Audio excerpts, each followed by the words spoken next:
2 fevral Gənclər Günü Qazax rayon Gənclər evində də qeyd olunub. Tədbirdə Qazax Tovuz Regional Gənclər İdman İdarəsinin rəhbərliyi, rayon icra hakimiyyətinin nümayəndələri, vətən müharibəsi qaziləri, veteranlar və gənclər iştirak edib. Tədbir iştirakçıları əvvəlcə ümummilli liderimizin adını daşıyan parkda Ulu Öndər Heydər Əliyevin abidəsi önünə gül dəstələri düzülüb, dahi rəhbərin əziz xatirəsi böyük ehtiramla yad edilib. Sonra Heydər Əliyev mərkəzinin foyesində qonaqlar Heydər Əliyevin fəaliyyətini əks etdirən eksponatlar ilə tanış olub. Tədbir Gənclər Mərkəzinin geniş salonunda Azərbaycan Respublikasının dövlət himninin səsləndirilməsi, ümummilli lider Heydər Əliyevin və vətən uğrunda canlarını fəda edən şəhidlərimizin xatirələrini bir dəqiqəlik sükutla yad edilməsi ilə davam edib.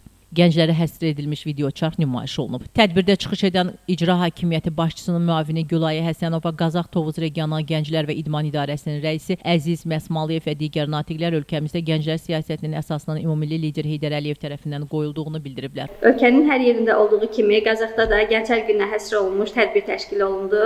Tədbirdə ilk öncə çıxışçılar gənclər siyasətinin uğurla həyata keçirilməsindən, ölkə gənclərinə ayrılan yüksək diqqət və qayğıdan danışdılar. Bir sıra gənclər Qazax Tovuz Regional Gənclər İdman İdarəsinin diplom və hədiyyələri ilə təltif olundular. Azərbaycan gəncləri Cənab Prezident İlham Əliyevin vurğuladığı kimi fəaldır, vətənpərvərdirlər. Arzulayıram ki, hər zaman vətənpərvər və vətəninə sadiq olsunlar. Tədbirdə il ərzində Qazax rayonunun ictimai-siyasi həyatında ən fəal iştirak edən gənclərə fəxri fərman və hədiyyələr təqdim olunub. Tədbir yerli musiqiçilərin ifasında konsert proqramı ilə davam edib. Könül Kazımova, Kamran Əskiparalı, Həcər Həsənova bu gün informasiya proqramı üçün.